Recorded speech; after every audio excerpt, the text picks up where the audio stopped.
Bible पढ़ने का तरीका क्या है। जी हां दोस्तों, आज मैं आपको बताऊंगा कि अगर आप एक मसीह हैं तो आपके लिए बाइबल पढ़ना बहुत जरूरी है, अनिवार्य है। लेकिन बहुत बार बहुत सारे लोग मुझे ये कहते हैं कि ब्रदर हम बाइबल तो पढ़ते हैं, बाइबल हमें याद नहीं होता है, बाइबल जब हम पढ़ते हैं हम समझ नहीं पाते कि हमने क्या पढ़ा है। तो आज के इस वीडियो में आपको 5 ऐसे पॉइंट्स बताऊंगा जो कि बाइबल पढ़ते समय आपको ध्यान रखने की जरूरत है। अगर ये 5 पॉइंट आप ध्यान रखेंगे, उसके बाद अगर आप बाइबल पढ़ेंगे तो मैं विश्वास करता हूं कि आपको जो बाइबल आप पढ़ेंगे उसे आपको समझ में भी आएगा, आपको याद भी रहेगा और उन वचनों के अनुसार आप अपने जीवन को जी भी पाएंगे और पवित्र आत्मा आपकी सहायता भी करेंगे। तो ये 5 ऐसे पॉइंट है जो आज इस वीडियो के माध्यम से मैं आपको बताने वाला हूं, जो आपको बाइबल पढ़ने में सहायता करने वाला है। तो चलिए दोस्तों, आज इस वीडियो को शुरू करते हैं और वीडियो को पूरा देखिएगा। देखने के बाद अपने मसीह भाई बहनों में शेयर जरूर करिएगा, बिल्कुल भी स्किप मत करिएगा, क्योंकि उन लोगों तक भी वचन पहुंचाना आपका और हमारा काम है। जब आप शेयर करेंगे तभी दूसरों तक पहुंचेगा। तो चलिए दोस्तों, देर नहीं करते हैं, आज की इस वीडियो को शुरू करते हैं।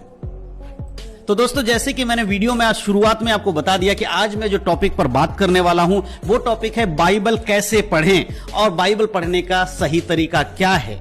तो दोस्तों, बहुत सारे लोगों ने जब मुझे ये कमेंट किया तो मैंने सोचा कि नहीं, इस पर एक डेडिकेटेड वीडियो बना दिया जाए, कुछ ऐसी बातें बता दी जाए जिसके द्वारा आप समझ पाओ कि जब आप बाइबल पढ़ते हो तो आपको बाइबल आखिरकार समझ में क्यों नहीं आता, बाइबल पढ़ने के बाद जो कुछ आप पढ़ रहे हो वो भूल क्यों जाते हो, या कुछ पढ़ लिया वो आपके समझ में नहीं आ रहा है कि उसका मतलब क्या है और आप पढ़ते चले जा रहे हो लेकिन आपके जीवन में कोई फर्क नहीं आ रहा है। तो आज मैं पूरे 5 ऐसे पॉइंट्स आपको बताने वाला हूं जो बाइबल पढ़ते समय आपको ध्यान रखने की जरूरत है। अगर आप इन 5 पॉइंट्स पर गौर करेंगे, अपने जीवन में लागू करेंगे, तो आप बाइबल जब भी पढ़ेंगे आपको बाइबल समझ में आएगा, बाइबल आपको याद रहेगा, सारी घटनाएं जो बाइबल में लिखी हैं उनको भी आप आसानी से समझ पाएंगे, पवित्र आत्मा आपकी मदद करेंगे। तो सबसे पहले मैं एक वचन आप लोगों के लिए पढ़ना चाहता हूं, उसके बाद हम वचन में इसे आज के वीडियो में आगे बढ़ेंगे। तो हम पढ़ेंगे यूहन्ना रचित सुसमाचार उसका 6 अध्याय और 35 आयत।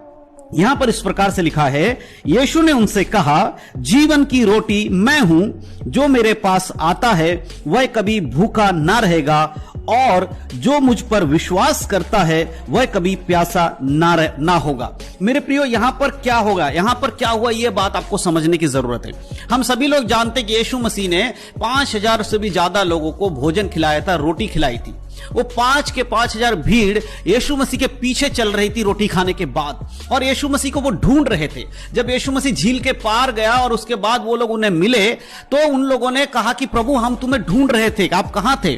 तब यीशु मसीह ने क्या कहा उनसे कि भाई तुम मुझे इसलिए नहीं ढूंढ रहे हो कि तुम कुछ अच्छा सीखना चाहते हो, आत्मिक जीवन में बढ़ना चाहते हो, परमेश्वर का वचन सुनना चाहते हो, परंतु तुम मुझे इसलिए ढूंढ रहे हो क्योंकि तुम लोगों ने मेरे द्वारा रोटी खाई थी और उसको खाकर तुम्हारा पेट भरा था, इसीलिए तुम रोटी के लिए मेरे पीछे आए हो और मुझे ढूंढ रहे हो। तो यीशु ने वहां पर इन लोगों को कहा कि जीवन की जो रोटी है वो मैं हूं, जो मुझे ग्रहण करता है, जो मुझे मानता है, उसके लिए मैं ही उसकी भूख मिटाता हूं। मेरे प्रियो, यीशु मसीह का कहने का मतलब क्या, जीवन की रोटी यीशु मसीह, और यीशु मसीह ही वचन है।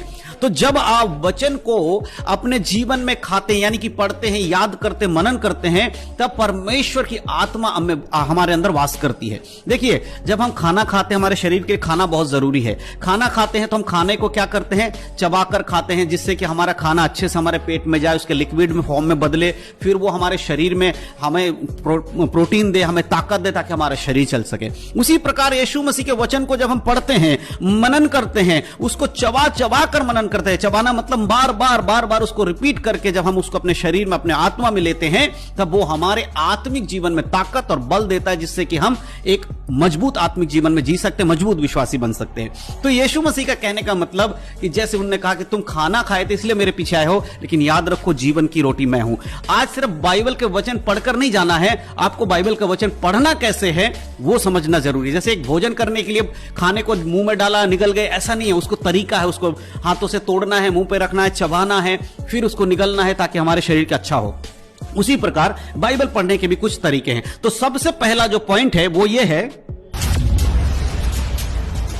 बाइबल पढ़ने से पहले, यानी कि बाइबल जैसे ही आप पढ़ना शुरू करते हैं या पढ़ने के मन बना लिए हैं, तो सबसे पहले बाइबल पढ़ने से पहले आपको क्या करना होगा, आपको प्रार्थना करना होगा। जी हाँ दोस्तों, बहुत सारे लोग बाइबल पढ़ना शुरू कर देते हैं, लेकिन बाइबल पढ़ने से पहले प्रार्थना नहीं करते हैं। बाइबल को लिखने वाला व्यक्ति कौन है? पवित्र आत्मा। और वही पवित्र आत्मा हमारे अंदर वास करती है। जब तक पवित्र आत्मा आपको बाइबल के ज्ञान ना दे, उसके भेदों को ना बताए, आप नहीं समझ पाएंगे। इसीलिए बाइबल पढ़ते समय आपको सबसे पहले बाइबल खोलना नहीं है, बाइबल को लेना है, थोड़ी देर प्रार्थना करना। मैं नहीं कह रहा हूं कि बहुत लंबा प्रार्थना आप करिए, आप कुछ देर प्रार्थना करिए और परमेश्वर से कहिए, प्रभु आप जो इस बाइबल को लिखने वाले हैं, परमेश्वर ये शब्द आपका है, परमेश्वर आपके मुंह से निकला वो शब्द है, आज मैं इसे पढ़ने वाला हूं, परमेश्वर मेरे अंदर आप कार्य करिएगा, ताकि जो वचन परमेश्वर हम नहीं समझ पाते हैं, जो भेद की बातें हम नहीं समझ पाते हैं, वो आप हमें समझाइए पवित्र आत्मा। इस तरह से जब आप प्रार्थना करके बाइबल को पढ़ना शुरू करेंगे, आपको परमेश्वर की आत्मा अंदर से बाइबल की बातों को समझाना शुरू करेगा। आपको पता चलेगा कि हां, बाइबल में क्यों लिखा गया है, किस लिए लिखा गया, कब लिखा गया है, ये सारे भेद की बातें परमेश्वर आपको समझाएंगे। तो यह तरीका आपको हमेशा करना है, बाइबल पढ़ने से पहले प्रार्थना करके बाइबल को पढ़ना शुरू करना है। दूसरा जो पॉइंट है, दूसरा जो तरीका है जो आपको ध्यान रखने की जरूरत है, वो ये है, बाइबल को बीच बीच में से नहीं पढ़ना है। जी हाँ दोस्तों, बहुत सारे लोग बाइबल को कैसे पढ़ते हैं, बाइबल को लिया और उसके बाद वो कोई भी एक किताब खोल लेते हैं, चाहे वो भजन संहिता हो, यहोशू हो, व्यवस्था विवरण हो, मती हो, यूहन्ना हो, प्रकाशित वाक्य हो, ऐसे कोई एक पेज खोल लेते हैं या अध्याय खोल लेते हैं और वहीं से पढ़ना शुरू कर देते हैं। देखिए, ऐसा नहीं है। बाइबल को आपको बीच बीच में से ना पढ़ें, बाइबल को एक तरीके से कंटेस्ट में पढ़ना है, सीरियल से पढ़ना है, ताकि आपको आगे वाली घटनाओं को भी जब आप पता चलेगा, तभी तो आप बाद की जो घटना है उनको आपको पता लग पाएगा। जब बाइबल आप बीच बीच में से पढ़ते हैं तो उसका नुकसान जानते क्या होता है? वचन को आप गलत तरीके से प्रेजेंट करते हैं। बहुत बार आपने देखा होगा, लोग अपने लिए प्रार्थना करते हैं और जब अपने लिए प्रार्थना करते हैं तो वचन को कोड करते हैं, वचन को बोलते हैं। बहुत सारे लोग अपने लिए घर, बाड़ी, बंगला ये सब मांगते हैं, तो कहते हैं, परमेश्वर पिता, मैं जानता हूं कि वचन में लिखा है कि जो प्रभु पर विश्वास करता है उसके लिए सब कुछ मिलाकर भलाई उत्पन्न करेगा, लेकिन उससे पहले के वचन में क्या लिखा उन्हें नहीं पता। फिर लिखते हैं कि परमेश्वर के लिए कुछ भी असंभव नहीं है, और उसके बाद ये सब बोलकर प्रार्थना करते हैं। लेकिन आपको पता उस सही मायने में उस वचन का अर्थ क्या है कि परमेश्वर के लिए कुछ भी असंभव नहीं है। अब अगर आप देखेंगे तो यीशु मसीह के समय में क्या हुआ था? एक धनी व्यक्ति यीशु मसीह के पास आते हैं और स्वर्गराज के बारे में पूछते। जब यीशु मसीह कहता है कि स्वर्ग में प्रवेश करना है तो तुझे संसारिक बातों से हटकर मेरे पीछे होना पड़ेगा, तब वो दुखी होकर चला जाता है। इस पर यीशु मसीह का जो चेला है वो यीशु मसीह से पूछते हैं कि प्रभु ऐसे क्या हो, कैसे होगा? तो यीशु मसीह कहते हैं कि देखो, एक ऊंट का सुई के नाके से निकल जाना सहज है, परंतु एक धनवान व्यक्ति का परमेश्वर के राज्य में प्रवेश करना कठिन है। तब पतरस और उनके चेले कहते हैं, फिर कौन स्वर्गराज में जा सकता है? तब यीशु कहते हैं, जो मनुष्य के लिए असंभव है वो परमेश्वर के लिए संभव है। तो इसका मतलब ये वचन उस समय क्यों कहा गया था? उद्धार के विषय में कहा गया था। परमेश्वर उद्धार देने वाला है, जो लगता है कि असंभव है लेकिन परमेश्वर से संभव कर सकता है। लेकिन वचन बीच बीच में से पढ़ने के कारण लोगों को वो वचन कहां इस्तेमाल कर रहे हैं? प्रार्थना में, कि भाई हमें गाड़ी मिल जाए, बंगला मिल जाए, और आपने कहा था कि सब कुछ जो परमेश्वर के हाथ में दो वो सब पूरा करेगा, परमेश्वर के लिए कुछ भी असंभव नहीं है। तो ये प्रॉब्लम होता है जब बाइबल को आप बीच बीच में से पढ़ते हैं। तो इसीलिए जब भी आप बाइबल पढ़े, आप बाइबल को सीरियल से एक लाइन से पढ़ते जाइए। जहां पर आपका एक दिन हम पढ़ते हैं, आपका पेज खत्म हो जाता है, वहां पर बाइबल के अंदर आप निशान लगाइए। आप देखेंगे कि रिबन होता है, उस रिबन को रखिए और अगले दिन फिर उसके आगे का पढ़िए। इस तरह से आप बाइबल को पढ़ेंगे तो आपको बहुत अच्छे से समझ में आएगा। यह तो था दूसरी बात। तीसरा पॉइंट हम अगर देखते हैं वो ये है, बाइबल पढ़ने के लिए टारगेट ना बनाएं। जी हां दोस्तों, बहुत सारे लोग बाइबल पढ़ने के लिए टारगेट बनाते हैं। टारगेट मतलब कि हम एक साल में पूरा बाइबल पढ़ देंगे, 6 महीने में पूरा बाइबल पढ़ देंगे, और वो बाइबल सिर्फ पढ़ते हैं, उसको समझते नहीं। बाइबल पढ़ने के लिए आप समय नियुक्त ना करें। बहुत सारे लोग ऐसा करते हैं कि वो बाइबल को वो दूसरों को देख लेते हैं कि भाई किसी ने कह दिया मैंने बाइबल को 10 बार पढ़ा है, शुरू से लेकर उत्पत्ति से प्रकाशित वाक्य तक मैं 10 बार पढ़ चुका हूं बाइबल को, तो उन्हें लगता है कि नहीं भाई ये तो बहुत अच्छा आदमी है, हमें भी बाइबल को पूरा पढ़ना चाहिए। बिल्कुल पूरा पढ़ना चाहिए, अच्छी बात है, लेकिन उसको आप टारगेट बना लेते हैं और रोज आप सिर्फ एक अध्याय इसलिए पढ़ रहे हैं, एक अध्याय हो सकता है, 2 अध्याय हो सकता है, 4 अध्याय हो सकता है, आप इसलिए पढ़ रहे हैं क्योंकि आपको उत्पत्ति से प्रकाशित वाक्य तक पढ़कर खत्म करना है और उसे टारगेट बेस पर आप पढ़ रहे हैं, सिर्फ किताब की तरह आप पढ़ रहे हैं। जब आप किसी चीज को टारगेट बना लेते हैं बाइबल के लिए, खासकर बाइबल के लिए, बाकी चीजों के लिए नहीं कह रहा हूं, जब आप बाइबल पढ़ते हैं और उसे टारगेट बनाते हैं, एक लिमिट बना लेते हैं कि मुझे करना ही करना है, तब आप बाइबल को सिर्फ पढ़ते हैं, उसे समझते नहीं है। इसीलिए बहुत सारे लोग जब बाइबल पढ़ के चले जाते हैं उनको कुछ समझ में नहीं आता। इसलिए बाइबल पढ़ते समय आप बहुत आराम से पढ़िए, कोई जरूरत नहीं है भाग भाग कर पढ़ने की। जो शब्द आपको समझ में नहीं आता है, प्रार्थना करिए, धीरे धीरे पढ़िए, बार बार उस शब्द को पढ़िए, बार बार उस वचन को पढ़िए और प्रार्थना करिए जब तक आपको समझ में ना आए। पढ़ते रहिए, कोई दिक्कत नहीं है, धीरे धीरे पढ़िए, समझ के साथ पढ़िए, परमेश्वर की अगुवाई में पढ़िए, तब आप उसको समझ पाएंगे बहुत अच्छी रीति से। इसीलिए बाइबल पढ़े, उसको पढ़ने की एक्टिंग या पढ़ने का तरीका जो भाग भाग करे वो ना करें, ये आपके लिए ठीक नहीं होगा। और जो चौथा पॉइंट है वो ये है, बाइबल दूसरों के लिए ना पढ़ें या दूसरों को समझाने के लिए ना पढ़ें। ध्यान से सुनिएगा, यहां पर यह बात आपको क्यों मैं बता रहा हूं। बाइबल जो है जब आप पढ़ते हैं, आप यह समझ के ना पढ़े कि मुझे दूसरों को इससे समझाना है। कई लोग ऐसा करते हैं, बहुत सारे प्रचारक लोग ऐसा खासकर करते हैं कि वो बाइबल को पढ़ते हैं और नोट्स बनाते हैं।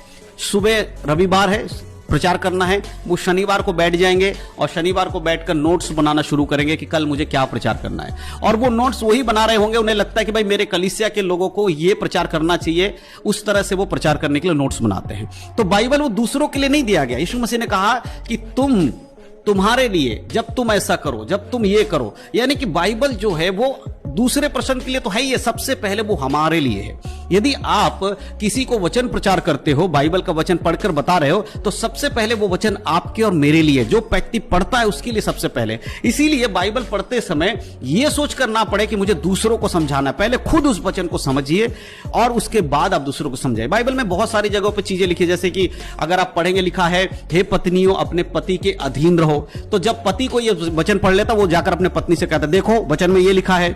और उसी तरह पत्नी भी पढ़ती है कि हे पतियों अपने अपने पत्नियों से अपने समान प्रेम रखो, तब पत्नी क्या कहती है, देखो तुम्हारे लिए लिखा है। और इसी प्रकार बच्चों के बारे में। तो ये क्या होता है, आप इसलिए पढ़ रहे हो ताकि आप दूसरों को चिढ़ा सको या दूसरों को बता सको, भाई तेरे बारे में लिखा है, मेरे बारे में नहीं लिखा है। लेकिन मेरे प्रिय, इस तरह से बाइबल नहीं पढ़ना है। बाइबल जब आप पढ़ते हैं, आप समझिए कि परमेश्वर की एक व्यवस्था है। परमेश्वर हमें इस प्रकार हमें जीवन जीने के लिए कहते हैं, चाहे वो भाई हो, बहन हो, बच्चे हो, कोई भी हो, पति हो, पत्नी हो, अपने लिए आप बाइबल पढ़े। आप ये सोचकर ना पढ़े बाइबल कि मुझे दूसरों को चिढ़ाना है या दूसरों को सिखाना है। पहले खुद के लिए बाइबल पढ़िए, फिर परमेश्वर आपकी अगुवाई करेंगे, तब आप दूसरों को अपने अनुभव को साझा कर पाएंगे, उन बातों को बांट पाएंगे जो परमेश्वर ने आपको सिखाया है। तो इस तरीके से आपको बाइबल पढ़ना है। और अंतिम बात, जो पांचवी बात है, वो ये है कि बाइबल पढ़ते समय आप नोट्स बनाएं, यानी लिखें। बहुत सारे लोग बाइबल पढ़ते हैं, लेकिन बाइबल पढ़ते समय जब उनको कोई बात समझ में नहीं आती है तो वो कहीं पर लिखते नहीं है। मैं आपसे कहना चाहता हूं, जब भी आप बाइबल पढ़ते हैं, एक बात का याद रखें कि आप एक कॉपी और पेन लेकर बैठे। चाहे आप बाइबल पढ़ रहे हो, किसी का प्रचार सुन रहे हो, चर्च में हो, बाइबल अध्ययन कर रहे हो, कुछ भी हो, आप एक कॉपी पेन लेके बैठे।